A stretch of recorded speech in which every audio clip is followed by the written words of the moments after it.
Welcome back to Care Across Cultures with me, your host Mirban Hussain. You're listening to us on Link FM 96.7. I've been having a wonderful conversation with Craig Tyler, who is an independent celebrant. Craig's been sharing what a celebrant is. It's about celebration of life and what does that actually mean.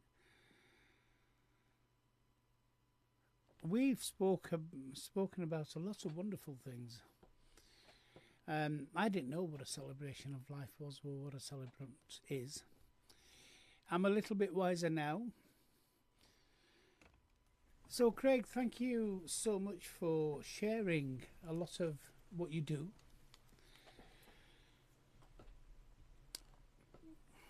I want to go now talking about two specific topics.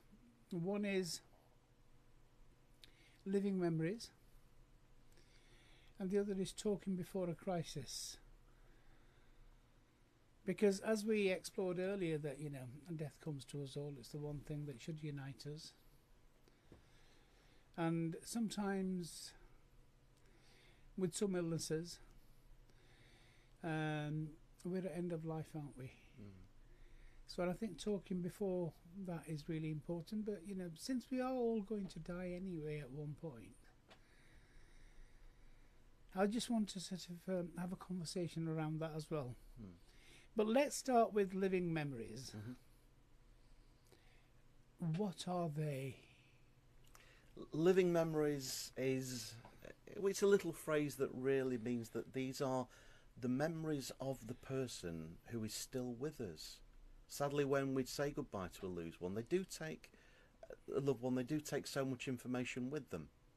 There are lots of things that we could have asked. In hindsight, worst word possible.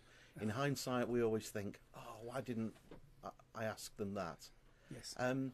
But to be able to capture that information firsthand is a wonderful opportunity. I do think as well. I always think that our lives are like our stories, right? We have a beginning. Every story has an end. Whenever you read a story, though, whenever you read a book, it's always the last chapter that's most prevalent in your mind. It's the one that eats up so much of your thinking time. Certainly after we've lost somebody, they are mired in thinking about that last chapter.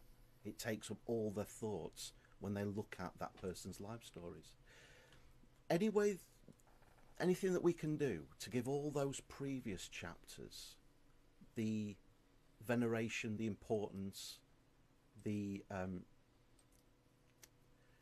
notice that they deserve, I think is a very useful thing to do, because whilst the sad chapter of somebody's life story will always be there, it's just one of a number of chapters. There's so many chapters that deserve to be heard. To sit down with somebody before they leave us and to say, take me back 90 years. Take me back to where the story began. It's an opportunity for that person to derive great comfort from thinking, goodness me, for every sad story there's 100 happy ones. The saddest story is coming up, the story when we say goodbye, but that's just one story. There are hundreds and hundreds of happy stories, and the best way to get those stories is to sit down with the person who knows them best, the person that they happen to. And it's lovely that invariably somebody won't just look forwards, they will look backwards. And as they start to look backwards, as I give them the opportunity to look further and further backwards and delve into things that they will always be proud of, the thing I'm always met with is a smile. And that's the most beautiful thing that I can ever see. Thank you so much for that. It's made me quite emotional, that. So, talking before a crisis. Yeah. We know that lots and lots of families don't do that. Yeah. And we understand, and you've mentioned it, that death is that finality, isn't it, for a lot of people? Yeah. And you've also just talked about, memories and what are the good things. Oh, could we have asked, we wanted to know that and it's too late. Yeah. Have you been part of conversations where families start talking about this earlier? Yeah. And what changes for families when they do? Well, what's nice for me is that every family I deal with and every family I support, it's different every time. I might meet let's say a great niece who's next of kin for a great aunt who she only met 50 years ago, and she knows nothing. In which case, it's a very different approach that I need to do than the scenario that you're referring to there, where a family have done a lot of what we rightly call preparedness. I might sometimes be presented with an envelope and informed that somebody has written their life story already. They did it 20 years ago, and they'd like you to read. They said they want you to read this out on the day. In which case, it's an absolute honour for it to be able to say that these are the words of the person who has left us. It means that I speak on their behalf with such a degree of sincerity. Those words aren't my words; they are that person's words. Often, the family will have added onto that recent memories, a few of the last couple of years, perhaps, that were missing. But I do think that it harks back to that sense that we can focus on not just the sad time at the end of somebody's life, that we can see the whole life that has been lived, really. Some families are more attuned to the benefit of doing that, some families aren't. But, you know, we all walk around with our fingers in our ears about something. We've all got things in our lives that we're like, we'll get round to next week. What do you think the families that have and the families that haven't, has there been a common denominator between that you found that, okay, why they don't and why they do? I think there are inherent levels of superstition. Okay. Across everybody. It's almost, well, you best not mention it because it might happen. Often I'll say to a family, did your loved one ever express their thoughts on what they wanted this day to be? Their answer is often no, gosh no, we never even touched on it. It was just not something that that as a family, it wasn't our kind of tradition to discuss. We just left that to one side. The problem is that they're now floundering a little. They're thinking, gosh, we don't even know what music they might want us to play. They don't know how we want to be remembered. Did they have a particular poem that they found comforting throughout their lives that we can share? It's nice that I can then try and bring together everything that we can on the day. For a family that knows exactly what they want because their loved one knows exactly what they wanted, great. If not, the conversation becomes, what do we think they would have wanted? The risk there is that you've always got this nagging doubt.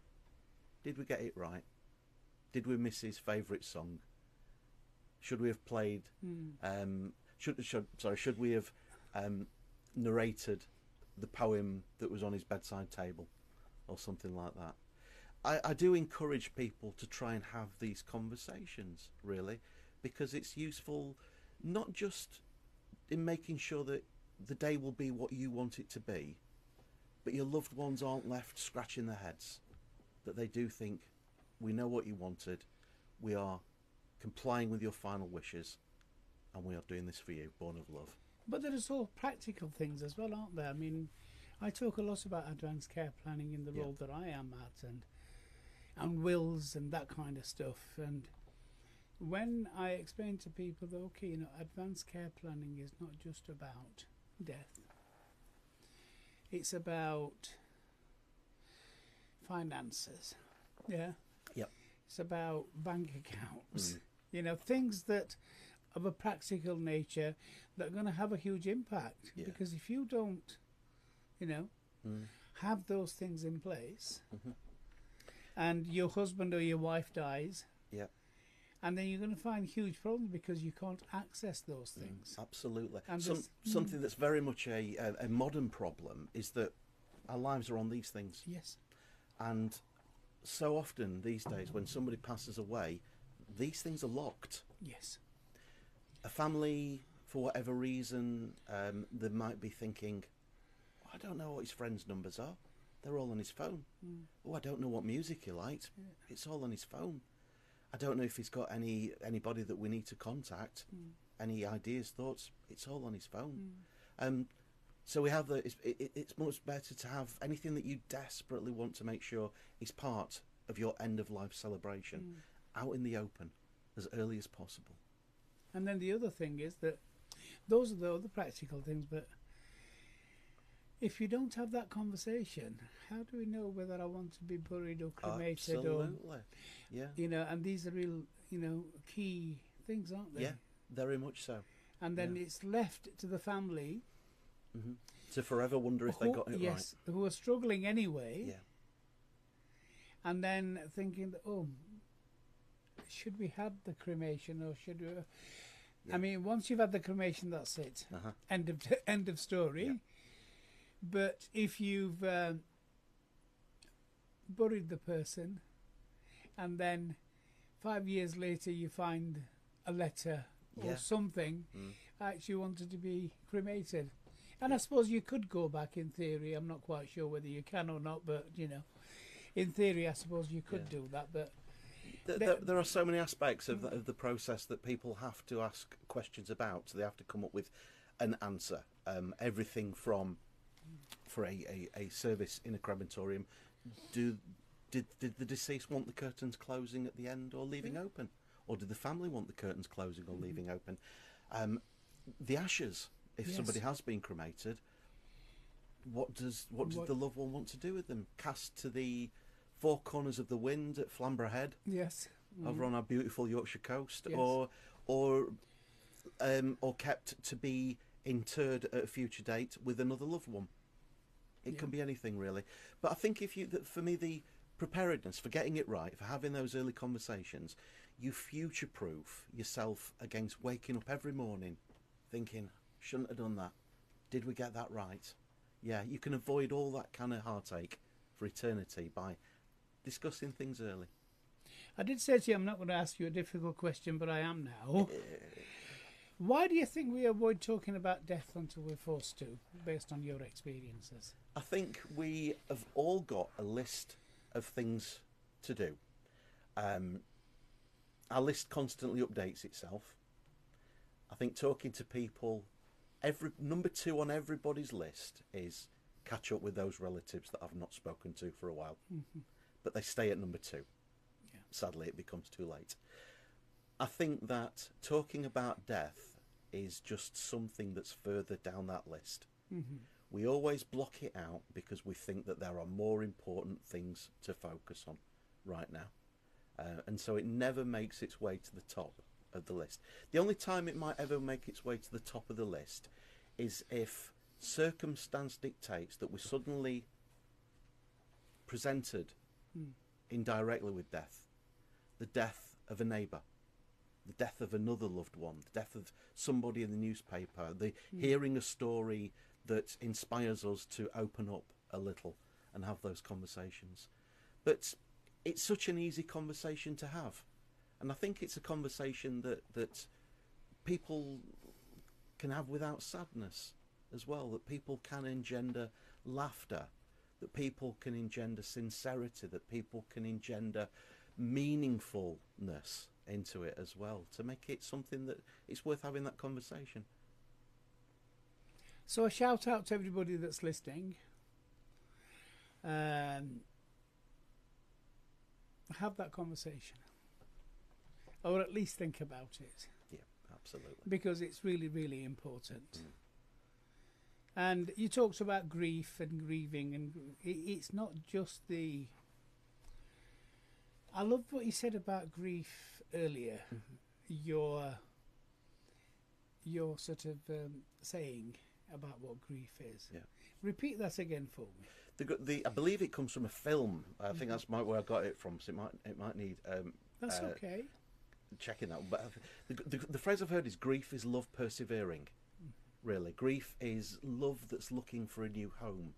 For me, all grief is born of emotions that suddenly don't make any sense, and I do think that we grieve because we loved somebody, or we laugh because we think back to happy times. We cry because the future is no longer what it was supposed to be. But for me, all of these emotions, laughter, tears, even a family that are mired in logistics, who haven't done the preparedness that they could have done, who are now trying to find a piece of paper from 50 years ago, a birth certificate that nobody's ever seen, but they've got to get it to access a bank account or something like that. I try and encourage a family to think that what they are putting themselves through, it's still a valid form of grief.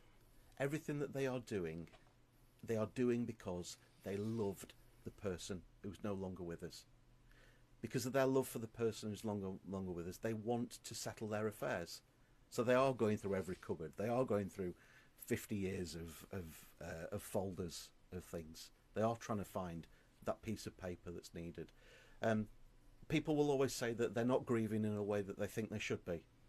People who laugh... That's an odd one, isn't it? Yeah, people who are laughing think, I should be crying.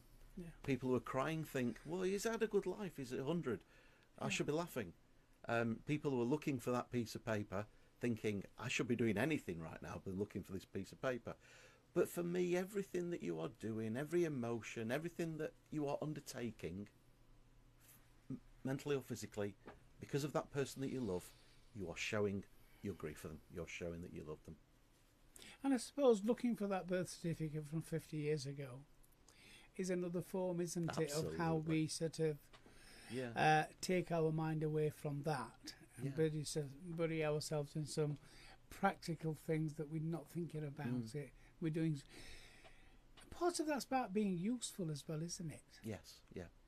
Yeah, we do. We want to continue to venerate the person that we're saying goodbye to, or have said goodbye to, by doing everything that we can for them. People do find themselves at a loss. It's where you will always find little reminders of grief in your future. You'll think, well, I always went and fetched him a paper on a Saturday. I don't know what to do with that time now. You'll think, I always went to help him with his shopping at the weekend. Yeah. What do I do now? The way I try and encourage a family to process that, to recognise that everything that they are doing for that person is still a sense of grief, is to think that they've just gifted you time. The time that you used to give to them to undertake a job, take the washing, sort the washing out for them, whatever it might be, they have just gifted you a few hours free a week. Make it their time. What would they want you to do with that time? That belongs to you now. It's their gift. Here you go. It's 2 hours free every week. I want you to use it well. I've never thought of it that way, and thank you for sharing that. You know, that's your time now. Yeah. Thank you so much for It's that. a gift. Yeah. Yeah. I do think that we can see the passing of a loved one as a gift in so many ways. We are having something taken away from us. There is no doubt, and that hurts. We feel, particularly if somebody has left us too soon, too quickly to process. Families do feel cheated. They feel robbed of a future that should have been. But they are being gifted the sense of time, and they are also being gifted the togetherness, the blessed unity of grief. Sadly, not often enough do we get together with our families, I don't think. Certainly since COVID, we've lost the ability to get together. Things are now online, you know, FaceTime, things like that. But when we lose a loved one, we come together. We're in the same room as people who might only be a letter once a year. I always think that when I lost my dad 6 years ago, just before Christmas, we had his service on Christmas Eve, and friends, family, everybody who was just a cursory letter every now and then, a birthday card every now and then. We were all together in that room, friends and family from all over the country, and that was my dad's gift to us. Be together. Be together. That's wonderful. Thank you. Thank you. I want to talk a little bit about language and humour. We've only got a few minutes left anyway. You mentioned it just now, but people are often surprised by laughter at funerals. And I've seen and heard of some funerals where a comedian has come in, or a family member and they've told jokes. Is that just to lighten the atmosphere? But why can humour be healing? For me, as a professional celebrant, it's an area of delivery that can have such a beautiful impact on the day if it's done correctly. There's certainly no room, I don't think, in a service for just telling jokes, unless the jokes are a way of celebrating the life that somebody has lived. If they will always be remembered for being the first and last off the dance floor, if they'll always be remembered for the time that they mysteriously fell down a ladder, bounced off the floor and landed in a pond, then that's fine, because it's part of that person's life. And it's something that helps us acknowledge again that history doesn't have to be sad, really, that we can remember people through the most memorable things that have happened to them, and the most memorable things are often some of the funnier things, really. The little unusual things that can just happen to us that we least expect. Someone will always be remembered for I don't know, the time they set off driving and forgot to put any petrol in the car, or something like that. It can be absolutely anything. But these are the little stories that will always crop up. Yeah, and back to what we were saying earlier, Mervan, it's that sense for me that laughter is a valid form of grief. Really, we laugh because that person has lived a good life. That person's life may well have been blessed with laughter. They themselves might have been a very funny person. Sometimes we're in the position where we are saying goodbye to somebody who was a wonderful joke teller, a master storyteller, somebody, a raconteur, somebody who used to hold everybody's attention at parties. Those parties won't be the same now the master joke teller is gone. Of course. But hey, for one last time, let's remember them through the jokes that they told. The jokes they told. Yeah. So we are coming to the end of the programme. So you've been listening to Care Across Cultures with me, your host Mirban Hussain, and my guest Craig Tyler. If there's one conversation every family could have before a crisis hits, Craig, what would it be for you? The one conversation that every family should have is, for me, to engender a sense of acceptance that the future will happen. But it's not something to worry about. I'm always, people say, why am I'm come across as a jolly person, really, despite what I do. My own personal thoughts is that we are never further away from the day that we die than today. And if that's not a reason to be happy, what do we have? So why not today? On the day that we are happiest, on the day that we know that we've got the longest time possible to have conversations, speak to your loved ones. Or at least say, if you don't want to speak directly about it, just make me a few notes. Write something down. Make sure I know where that envelope is. And when the day comes, I can always have that sense of peace, that sense of comfort that I complied with your wishes. We're going to leave it to that. Thank you so much to Craig Tyler for joining Care Across Cultures today. We will be back for another episode next week. Allah Hafiz.